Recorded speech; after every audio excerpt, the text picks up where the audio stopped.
Legend से बातचीत। आज के जो हमारे लेजेंड है, he has experience of more than 2 decades in finance and investment field. उनका बहुत ही इंपॉर्टेंट रोल रहा है in expanding business of IDFC, Aditya Birla and even ICICI AMC. Today he is the president of DSP investment managers private limited. He is none other than mister Kalpen Parikh, very well known as KP in complete finance industry. चलिए Kalpen sir का स्वागत करते हैं हमारे channel पे और start करते हैं उनसे question and answer round. कल्पेन sir, आपका सबसे पहले स्वागत है इन्वेस्ट आज फॉर कल पे। Thank you, Anand. Look, very happy to be a part of this session to talk to all your investors. Thank you so much sir. Sir, जो first question आज के दिन मार्केट में हर एक इन्वेस्टर के दिमाग में है कि आज के दिन उसे क्या करना चाहिए। ये अभी जो करेक्शन हुआ था या चल रहा है या जो एक्सपेक्टेड है, क्या ये ब्लेसिंग है या क्या है, हमें क्या यहाँ पे आउटलुक होना चाहिए इन्वेस्टर्स के पर्सपेक्टिव से? आपका सवाल है कि इन्वेस्टर को क्या करना चाहिए। तो जो आपने ये शब्द यूज किया है इन्वेस्टर का मतलब क्या होता है? इन्वेस्टर का मतलब होता है कि जो कंपनीज को ओन करता है या धंधे को ओन करता है। जैसे आपका खुद का एडवाइजरी का बिजनेस है, तो ये बाजार के उतार चढ़ाव जो हर 2-3 साल में आते हैं, आप अपने धंधे में क्या करते हो? आप अपने धंधे में और मेहनत करते हो, आप अपने धंधे में और इन्वेस्ट करते हो अगर आपके धंधे का इकोनॉमिक्स सही है और आप इसको लॉन्ग टर्म के पॉइंट ऑफ व्यू से देखते हो। एज एन इन्वेस्टर जब बाजार में इस तरह के वायलेंट मूवमेंट्स होते हैं ऊपर की तरफ और नीचे की तरफ, हमारा बैलेंस थोड़ा हिल जाता है। बिकॉज हमारी आदत होती है स्ट्रेट लाइन देखने की, और जब ये स्ट्रेट लाइन हिलना शुरू होती है तो हमारे इमोशनल बिहेवियर भी थोड़े ऊपर नीचे होने शुरू हो जाते हैं। ऐसे माहौल में मैं हमेशा खुद को एक ही मैसेज देता हूँ कि इंडिया की जो सक्सेसफुल कंपनीज है, जो सबसे बड़ी कंपनीज है, टॉप 10 कंपनीज अगर हम देखें निफ्टी में, तो ये कौन सी कंपनीज है? ये रिलायंस है, ये एचडीएफसी बैंक है, एचडीएफसी लिमिटेड है, टीसीएस है, इंफोसिस है। हर सेक्टर के जो लीडर्स है, हमें देखना है कि इन्होंने पिछले 20, 25, 30 सालों में इतनी वेल्थ बनाई है अच्छे बिजनेसेस बना के। इनका क्या रवैया होता है जब भी उनके सेक्टर में उतार चढ़ाव आते हैं? क्या आदित्यपुरी ये सोचते हैं कि आज बाजार 40% नीचे है तो चलो मैं एक बार अपने सब बैंकिंग ब्रांचेस बंद कर दूं और मैं 6 महीने बाद वापस आ जाऊंगा? वो ऐसे नहीं सोचते हैं। वो ये सोचते हैं कि अब इस माहौल में मैं कैसे और अपने धंधे को आगे बढ़ाऊं, कैसे हम और मेहनत से काम करें। हर सक्सेसफुल कंपनी इस तरह से सोचती है। तो जब हम इन्वेस्टर बनते हैं, इन्वेस्टर का मतलब क्या हुआ कि आप इस धंधे को ओन कर रहे हो। तो अगर आप धंधे के ओनर हो तो हमें ओनर के हिसाब से सोचना चाहिए। और ओनर के हिसाब से सोचने का मतलब यह है कि हम ये धंधे को अगले 10-20 साल के लिए ओन करने की इच्छा से हमने इन्वेस्ट किया है, तो हमें उतना टाइम देना चाहिए। अब जैसे मैंने बोला कि उतार चढ़ाव जब होते हैं, टेम्पररी उतार चढ़ाव को हमें इग्नोर करना चाहिए। इस बार जो हुआ है 2020 में, ये टेम्पररी उतार चढ़ाव नहीं है, ये बहुत बड़ा मूवमेंट हुआ है। 10 साल में एक बार 40% से बाजार नीचे जाता है या ऊपर जाता है। तो ऐसे टाइम पे इन्वेस्टर को अपने पोर्टफोलियो को एक बार रिव्यू करना चाहिए अपने एडवाइजर के साथ बैठ के कि मेरा इन्वेस्टमेंट क्या ये बाजार मुझे अपॉर्चुनिटी दे रहा है पोर्टफोलियो को और इम्प्रूव करने के लिए, पोर्टफोलियो को और सुधारने के लिए। और इसका मतलब हो सकता है थोड़ा reallocation from one asset class to the other. It could be getting out of equity, it could be getting in equity, it could be rebalancing. So, any big movement like this calls for a very strategic discussion with the advisor to say कि मेरा भले उद्देश्य था जब मैंने पैसा लगाया 10 साल या 20 साल या 30 साल का, मेरे जो भी गोल्स थे, लेकिन ये इतने बड़े साइज का मूव हुआ है, तो क्या ये अपॉर्चुनिटी है मेरे लिए? अगर लॉन्ग टर्म का जो एसेट क्लास है इक्विटी, ये सस्ता हो गया है, तो क्या मुझे थोड़ा और खरीद लेना चाहिए? या अगर मेरा पैसा, मेरे कुछ नीड्स है जो अगले 6 महीने में मुझे जरूरत है और वापस बाजार ऊपर आ गया, तो क्या मुझे थोड़ा पैसा वापस निकाल लेना चाहिए? हर इन्वेस्टर का जो अप्रोच होगा वो यूनिक होगा। There is no single answer, there is no one medicine for the question that you asked. और इस सवाल का जो जवाब है, ये सिर्फ 2 लोग इसका जवाब दे सकते हैं। एक है इन्वेस्टर खुद और दूसरा उसका एडवाइजर, क्योंकि आप दोनों एक दूसरे को अच्छी तरह से समझते हो। मैं आपको बता सकता हूं मैं अपने पोर्टफोलियो में क्या कर रहा हूं, लेकिन वो मेरे नीड्स के हिसाब से है, वो मेरे गोल्स के हिसाब से है। तो मैं काफी टाइम इन्वेस्टर्स को बोलता हूं कि शायद आप मेरे से बात करके इतना एक्साइट नहीं हो जाओगे, क्योंकि मैं आपको कोई सीधा जवाब नहीं दे रहा हूं। लेकिन पर्सनल फाइनेंस जो होता है, ये पर्सनल क्यों बोलते हैं इसको, क्योंकि ये हर इन्वेस्टर का पर्सनल फाइनेंस है। और इसके लिए खुद के पोर्टफोलियो को खोल के अपने वैल्यूएशंस को देख के एडवाइजर के साथ बात करके आगे डिसाइड करना चाहिए। मेरे केस में एज एन एग्जांपल, मेरे पूरे पोर्टफोलियो में रफली 40 रुपया इक्विटी में था, ये बाजार की करेक्शन के पहले, 10 रुपया इंटरनेशनल फंड्स में था, 40 रुपया डेट फंड्स में और 10 रुपया गोल्ड में, जो हम बोलते हैं डाइवर्सिफिकेशन। मैं बहुत ही 20 साल की हिस्ट्री में पहले 10 साल बहुत सारी गलती करके फिर मैंने सीखा है कि डाइवर्सिफिकेशन बहुत जरूरी होता है। तो ये मेरा जो डाइवर्सिफिकेशन था 40-40 10 और 10 का, मार्च में जब बाजार ने बहुत अच्छा अपॉर्चुनिटी दिया भाव को सस्ता करके, तो मैंने सोचा कि थोड़ा 40 का जो इक्विटी है इसको बढ़ा के और बढ़ाना चाहिए, मुझे इसको 60 तक ले जाना है। To be honest, I have been able to take it to 53, not up to 60, because by the time I took it to 53, डर के थोड़ा पैसा बढ़ा के इक्विटी में डाला, बट फिर से बाजार 30-35% ऊपर चला गया। तो ठीक है, I am patient, my money is there for 20 years, I am in no hurry. So be patient, reallocate, rebalance depending on कौन सा एसेट क्लास ज्यादा सस्ता है, और अपने टाइम होराइजन को देख के so that's my simple advice to your question. बिल्कुल ठीक सर। सर इससे पहले कि हम नेक्स्ट थीम ऑफ क्वेश्चन पे जाए ना, एक क्वेश्चन जो आप ही के आंसर से थोड़ा सा रिलेटेड है सर। अभी भी आपका 7% या कुछ एलोकेशन इक्विटी में देना रह गया है। सो क्या आपको लगता है कि मार्केट हमें वापस से एक अपॉर्चुनिटी देगा एंट्री के लिए, जो रुक गए इन्वेस्टर या बच गए हैं? आज काफी इन्वेस्टर्स को ये मिस्ड आउट, फोमो की फीलिंग हो रही है। तो इसका आपको अच्छा आंसर चाहिए या सच्चा आंसर चाहिए? सर सच्चा आंसर चाहिए फॉर श्योर।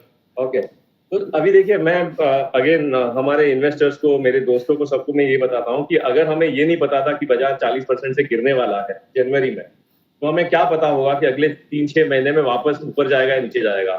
तो एक्चुअली ना, हम सबको एक्सपर्ट्स बना के थोड़ा एक बायस बिल्ड हो गया है, लेकिन मुझे नहीं पता है कि बाजार फिर से नीचे जाएगा नहीं जाएगा, क्योंकि एक बार जो इकोनॉमिक ट्रेंड्स जो है वो वीक है और जो लिक्विडिटी के ट्रेंड्स है वो स्ट्रांग है। तो जो बाहर से पैसा आ रहा है, दुनिया भर में आज इंटरेस्ट रेट 0 से नेगेटिव पे हो गए हैं। इंडिया में एटलीस्ट आज भी 7% का इंटरेस्ट रेट है, 11-12% का रिटर्न ऑन इक्विटी है, और अच्छी कंपनीज में 15 से 20% ROE है। तो मुझे लगता है कि बहुत सारा पैसा बाहर से इंडिया में कभी ना कभी आएगा अगले 2-3 साल में।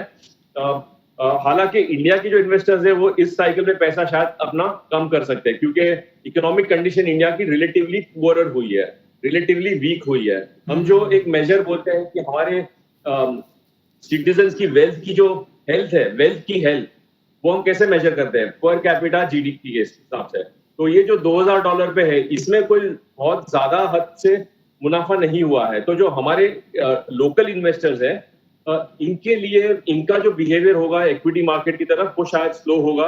इसलिए आप देखोगे कि अगले कुछ महीनों में नेट म्यूचुअल फंड इनफ्लोज धीरे धीरे नीचे आ रहे हैं। तो इसकी वजह से मार्केट पे डाउनवर्ड प्रेशर आएगा, लेकिन सामने FII का पैसा अंदर आ रहा है, तो उसकी वजह से भाव पे अपवर्ड प्रेशर आएगा। On the other hand, Reserve Bank ने बहुत सारी लिक्विडिटी क्रिएट की है, Federal of US, Fed Reserve ने बहुत सारी लिक्विडिटी क्रिएट की है। तो अगर आप प्रैक्टिकली देखें तो बाजार महंगा है, लेकिन मेरे महंगे बोलने से बाजार नीचे नहीं आने वाला है, बहुत सारे दूसरे वेरिएबल्स भी है। तो मुझे क्या लगता है कि ये एक middle of the path approach की जरूरत है, कि फंडामेंटल्स वीक है लेकिन लिक्विडिटी बहुत स्ट्रांग है, और ये दोनों के बीच का फाइट है। अब इन दोनों के फाइट में पहले फियर जीता, जिसके वजह से मार्च में बाजार बहुत नीचे तक गया। तो अगर ये इस तरह का फियर फिर से अगर आ गया तो बाजार नीचे जा सकता है। लेकिन इस फेज में, जून में, फियर को छोड़ के ग्रीड जीत रहा है। चलो बाजार भाग रहा है तो सब पैसा लगाने की, जैसे अभी बहुत सारे इंडिया के बड़े टॉप 10 कंपनीज है, उन्होंने इक्विटी रेजिंग किया, भारती ने इक्विटी रेजिंग किया, रिलायंस ने बहुत बड़े अमाउंट में इक्विटी रेज किया है on a very large scale, Kotak bank ने इक्विटी रेज किया है। तो ये क्या दिखा रहा है हमको कि इंडिया की बहुत सारी अच्छी सॉलिड कंपनीज को आज लोग पैसा देने को तैयार है बाहर से। तो यहाँ पे लिक्विडिटी जीत रही है। तो ये दोनों के बीच की जो फाइट है, इसका फाइनल रिजल्ट क्या होगा जानना बहुत मुश्किल होता है। बट मेरा मानना है कि बाजार थोड़ा महंगा है, जो अपने नॉर्मल स्टेट पे होना चाहिए उससे, और ये मेरा मानना पिछले 4 साल से है। लेकिन 4 साल से बाजार फिर भी अपने हिसाब से ऊपर जा रहा है, तो हमारे मानने से बाजार को कोई फर्क नहीं पड़ता है। वो तो अपने हिसाब से अपनी दिशा में चलता रहेगा। क्योंकि थोड़ा मुझे महंगा लगता है इसीलिए मेरा 7% बाकी है। अगर अपने भाव पे आएगा तो मैं 53 से 60 पे ले जाऊंगा, नहीं हुआ तो I will be happy at 53।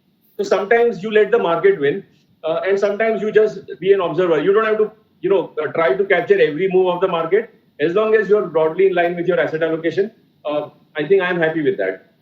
क्या बात है सर, बहुत ही मजेदार आंसर है एंड आई थिंक ये एक्चुअली सच्चा आंसर था जो सबको आज जानना बहुत जरूरी था। Sir next theme of question क्या आता है, ग्रोथ वर्सेस वैल्यू। कौन से म्यूचुअल फंड्स में इन्वेस्टर को रहना चाहिए या दोनों म्यूचुअल फंड्स का क्या इंपॉर्टेंस है इन्वेस्टर की लाइफ में? तो एक स्कूल ऑफ थॉट है जो सो कॉल्ड इंडिया दुनिया का सबसे अच्छा और अमीर वैल्यू इन्वेस्टर है, जो वैल्यू इन्वेस्टिंग की जो किताबें लिखी है वो वॉरेन बफेट से शुरू हुई है। और वो ये बोलता है कि ये वैल्यू, ग्रोथ, ये सब लेबल्स है, they are actually joined together. You can not call a company value if it does not have growth. आप अगर आज वॉरेन बफेट का पोर्टफोलियो खोल के देखोगे तो उसमें कोई भी ऐसी कंपनी नहीं होगी जिसके अंदर ग्रोथ ना हो। तो अगर कोई एसेट क्लास ग्रो नहीं होने वाला है तो आप उसको वैसे भी नहीं खरीदोगे, भले वो कितना भी सस्ता हो। बहुत सारे स्टॉक्स हैं जो आज 10 साल, 20 साल, 25 साल लाइफ टाइम लो पे है, लेकिन उन कंपनीज में कोई क्वालिटी नहीं है या ग्रोथ के ड्राइवर्स नहीं है या मैनेजमेंट खराब है या इनकी बैलेंस शीट खराब है। तो मेरा ये मानना है कि जब मैं पर्सनली इन्वेस्ट करता हूं तो मेरा मानना है कि all investing is value investing, including growth investing, and all investing needs to have growth in it. Otherwise there is no need to invest, because equity में आप क्यों पैसा लगाते हो? क्योंकि कंपनीज में 15 से 20% का रिटर्न ऑन इक्विटी है। अगर कोई भी प्रमोटर ने 100 रुपए की इक्विटी लगाई और उसमें वो धंधे में 15 से 20% जनरेट कर रहा है, वो एक साल 20% जनरेट करेगा, उसके लिए हम उसको थोड़ी 25-30 का मल्टीपल देते हैं। हम जब किसी कंपनी को, आज पूरे सेंसेक्स का प्राइस टू अर्निंग मल्टीपल क्या है? 22 टाइम। हम 1 रुपए के प्रॉफिट को 22 गुना मल्टीपल दे रहे हैं। क्यों देते हैं ये मल्टीपल? क्योंकि हम जानते हैं कि 1 रुपए का प्रॉफिट अगले 20 साल में कंपाउंड होकर 20-25 रुपया हो जाएगा। तो उस 25 रुपए को खरीदने के लिए मैं आज 25 रुपया दे रहा हूं। तो ये तब पॉसिबल है जब इसमें ग्रोथ हो। तो आज बाजार जो वैल्यूएशन पे है, अगर इसमें से आप ग्रोथ को हटा दो तो ये वैल्यूएशन भी जस्टिफाई नहीं होगा।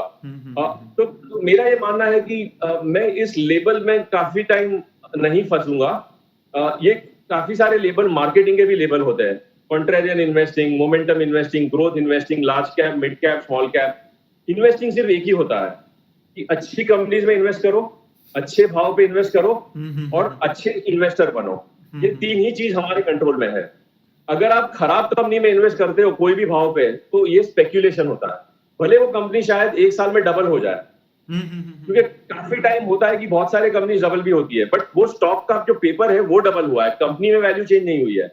तो मैं आपके इन्वेस्टर्स को सिर्फ ये बताऊंगा कि हमारा जो देखने का नजरिया होना चाहिए वो होना चाहिए अच्छी कंपनी है कि नहीं और अच्छा भाव है या नहीं। अभी इंडिया में बहुत सारी अच्छी कंपनीज है।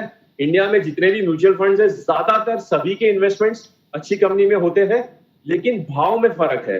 आज की तारीख में भाव इतना सस्ता नहीं है जितना हमें मिलना चाहिए।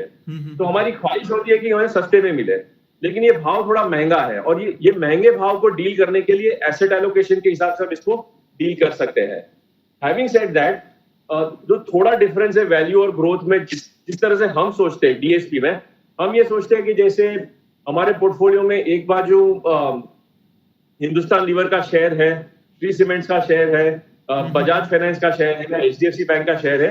ये इन सब कंपनीज के जो वैल्यूएशन है ये महंगे है, बट इनकी प्रॉफिट ग्रोथ भी 20 से 50% की है। काफी हाई रेट ऑफ ग्रोथ से प्रॉफिट हो रहा है। ऑन द अदर हैंड हमारा एक सबसे बड़ा एक्सपोजर है भारतीय एयरटेल में। अब भारतीय एयरटेल का प्रॉफिट ग्रोथ पिछले कुछ सालों में कम था, प्राइस टू अर्निंग बहुत ज्यादा है बिकॉज प्रॉफिट ही नहीं था, बिकॉज टेलीकॉम इंडस्ट्री में कंसोलिडेशन हो रहा है। तो आज क्या कंपनी में क्वालिटी है? बिल्कुल है। कंपनी की मैनेजमेंट बहुत ही सॉलिड है, मार्केट लीडर है, नंबर 2 कंपनी है, 15 साल से टेलीकॉम इंडस्ट्री में वैल्यू क्रिएट किया है। तो इसको मैं ग्रोथ स्टॉक बोलूं या वैल्यू स्टॉक बोलूं, बहुत डिफिकल्ट है इसको समझना। तो क्या देखते हैं कि ये कंपनी की आज वैल्यू क्या है, बाजार इसको क्या मार्केट कैप दे रहा है, और ये कंपनी अगले 5 साल में कितना प्रॉफिट जनरेट करेगा और उस प्रॉफिट को क्या रन रेट पे फिर से इन्वेस्ट करेगा। So what I would say, and just a different thought I would like to share with you and your investors, that investing should be common sense investing and not growth or value investing. Don't fall into the trap of labels.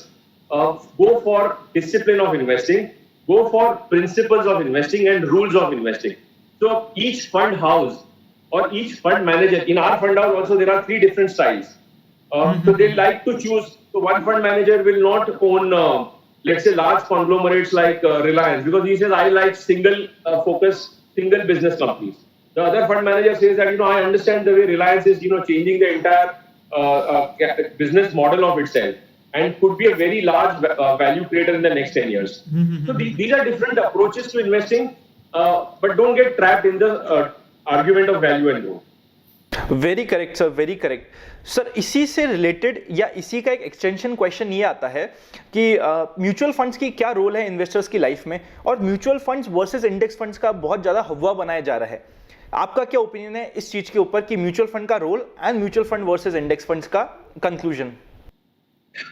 अभी मैं DSP का label पहन के आपके साथ बात कर रहा हूं, तो मैं तो म्यूचुअल फंड को हेड करता हूं, तो मेरा बायस रहेगा। लेकिन मैं आपको एक चीज बता सकता हूं कि मेरी फैमिली में अगर हम 6 लोग हैं जिनके पास अपना सैलरी का पैसा है इन्वेस्ट करने के लिए, starting from me, my wife, my parents, my sister and my brother, all 6 of us have 100% of our wealth, or I would say 95% of our wealth in mutual funds.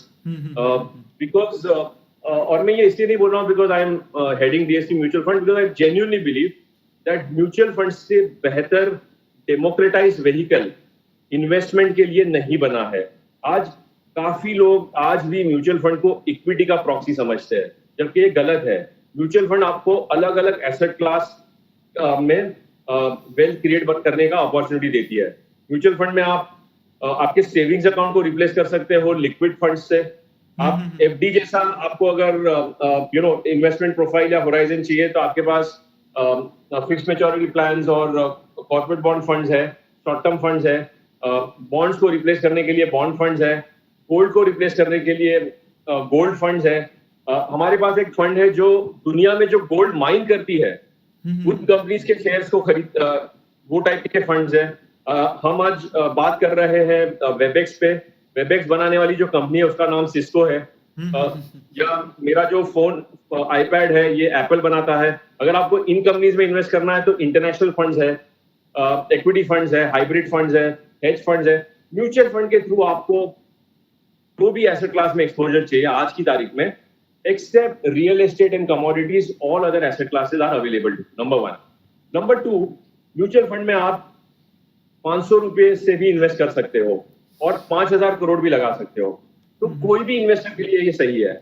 तीसरा, आज अगर मेरे पास रियल एस्टेट है 2 करोड़ का और मुझे 20 लाख की liquidity चाहिए, तो मैं रियल एस्टेट में से अपना छोटा सा किचन नहीं बेच सकता हूँ, मुझे सिर्फ 20 लाख चाहिए। Then you're forced to sell the whole house.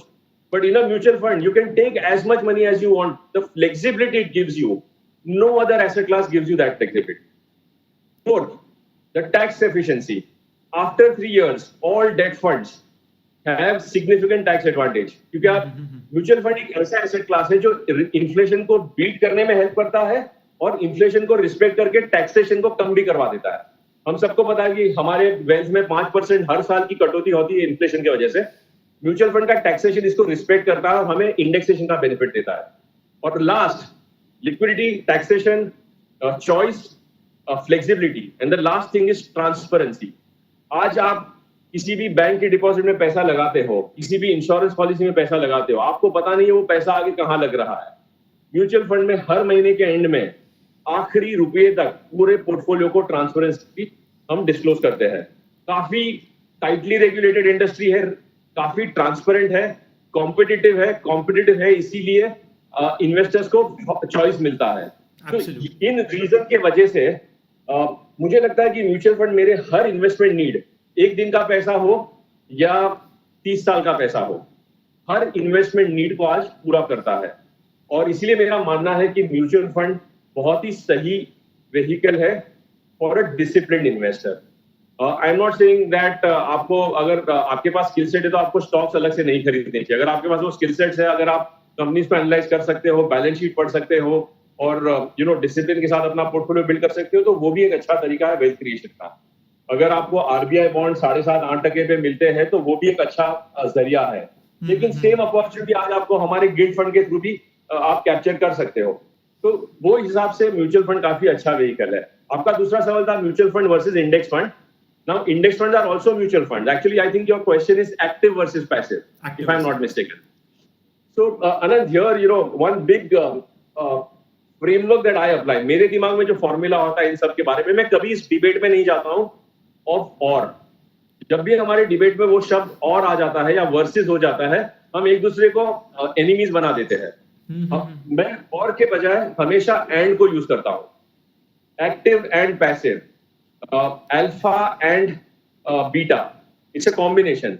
So there are years and years जब passive funds do well, and there are years and years when active funds do well. US market में, developed market में active funds ने या passive funds ने active fund को काफी हद तक बीट किया है। बाहर के मार्केट में मार्केट की एफिशिएंसी इतनी ज्यादा है कि बाजार को बीट करना मुश्किल है। अगर वहां का जो निफ्टी है S&P 500 फॉर एग्जांपल, उसको बीट करना बहुत ही मुश्किल है। इसीलिए दुनिया भर में बहुत सारा पैसा पैसिव फंड्स में गया है। इंडिया में अभी तक फिलहाल जो ट्रेंड है, हमारी इंडस्ट्री को 22-25 साल हुए हैं। इन 25 सालों में एटलीस्ट 50 से 60% फंड मैनेजर्स ने अपने बेंचमार्क्स को बीट किया है। तो इंडिया में अभी भी एक्टिव फंड्स का बहुत इंपॉर्टेंट रोल है, क्योंकि बहुत सारे फंड्स हैं जो निफ्टी को आज भी बीट करते हैं। लेकिन ये पॉसिबल है कि अगले 5 साल में ये ट्रेंड शायद धीरे धीरे करके पैसिव की तरफ बढ़े। तो इसको डिफेंड करने के बजाय मैंने अपने खुद के पोर्टफोलियो में 12% एक्सपोजर निफ्टी नेक्स्ट और हमारा एक क्वांट फंड है जो एक्टिव और पैसिव का मिश्रण है। इसमें हम एक्टिव फंड्स का जो रूल्स है उसको लेके पैसिव फंड के हिसाब से चलाते हैं, जिसको स्मार्ट बीटा बोलते हैं। तो मेरे हिसाब से as investors and advisors we should keep our eyes and ears open to different dimensions and have a diversified exposure. It's like building a cricket team. There will be time when you will need a spinner in your environment के हिसाब से you want a spinner to go out, and there will be a time you'll want an all-rounder to go out. So it's good to have diversification across different styles. The degree should be a function of your belief system. Like I said, my belief system is a good fund house, a good fund manager with good discipline processes should be able to beat benchmarks. DSP का अगर example ले तो पिछले 5 साल में 85% funds have beaten benchmarks, but 15% have not beaten benchmarks. So we have gone wrong on those 15%. We have not been able to crack. While हमारी मेहनत है इन 15% को भी सॉल्व करने की, but हमारे जो इन 15% के इन्वेस्टर्स है, they could have felt that maybe a passive was better. And here is where the room for passive becomes important. Absolutely, sir. Sir, room for passive आ गया है.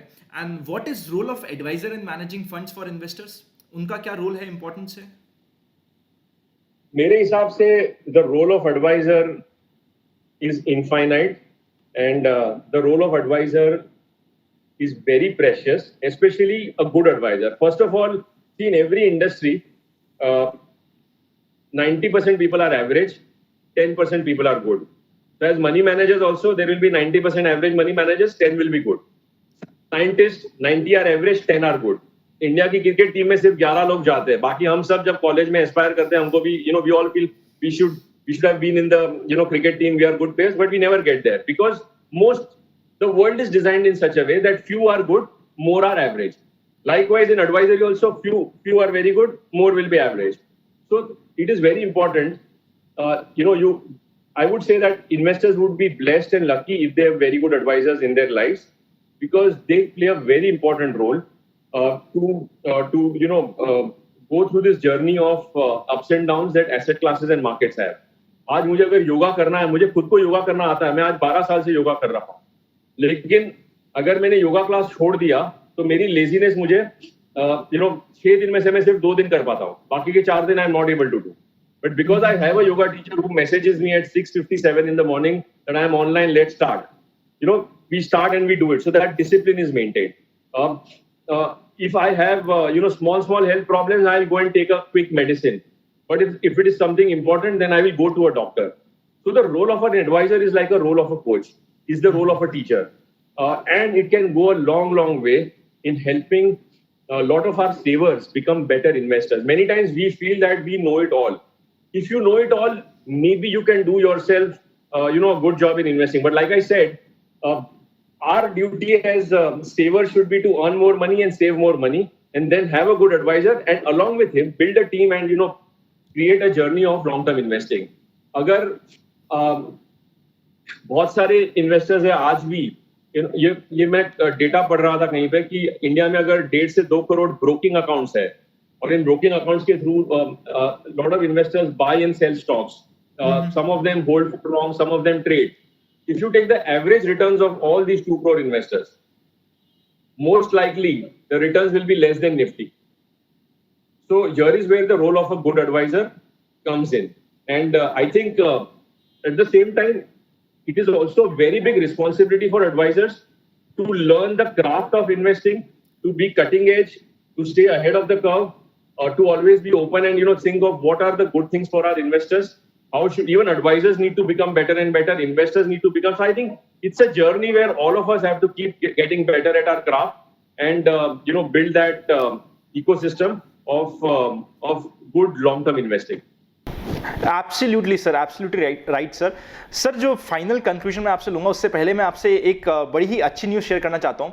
हमारी जो इन्वेस्ट आज फॉर कल की फैमिली है, जो मेरी यूट्यूब की फैमिली है, मैं उनको भी फैमिली मानता हूँ, और जो इन्वेस्टर फैमिली है उसको भी मैं फैमिली मानता हूँ. जो हमारी यूट्यूब की फैमिली है that has crossed over 1 lakh subscribers, and हमारी 1 लाख से ऊपर की फैमिली हो चुकी है. एंड उस फैमिली के लिए आपका क्या फाइनल मैसेज है, आपकी क्या ब्लेसिंग्स है, आपका क्या टेक है? मैं आपको, आपके इन्वेस्टर्स को, आपके YouTube के जो सब्सक्राइबर बेस है, I think it's very commendable that at such a young age, Anant, from a small city like Kota, actually it's a city of chartered accountants and engineers, right? वहाँ से बहुत सारे engineers और CAs निकलते हैं. So sometimes in my old days I used to feel threatened कि यहाँ से कितने सारे CAs और engineers आ रहे हैं. So from a small city there, you are really thinking big, you are thinking very, looking ahead and digital. And the message to all of you is the message that we have for all of us at DSP. So my message cannot be any different than what we live and breathe. And there are 2 themes that we believe in. Do good and be good. That is our core ideology. And invest for good. If we invest for good, means invest for long, invest in good asset classes, invest with good behavior. And to do all of that, we need to be good investors ourselves. So many times, we feel that markets are unfair. Markets are what they are. They don't care about us. We have to be good investors. So my final advice to all of you would be, keep long-term time horizons. Respect the formula of compounding, जहाँ पे the variable time is raised to the power of the whole equation. It has the highest impact. Focus on time more than returns. Returns will come to you if you give time to your money. So be long-term investors. Invest for good. Be disciplined. Respect asset allocation. That's it from my side. Thanks a lot, KP sir. Thank you for coming and addressing all our audience and हमारी सारी family को guide करने के लिए. Means a lot to us. Thanks a lot, sir. Thank you, Anand. All the best. Thank you so much, sir. Pleasure is all ours, and thank you so much for coming. Thank you, sir. Thanks.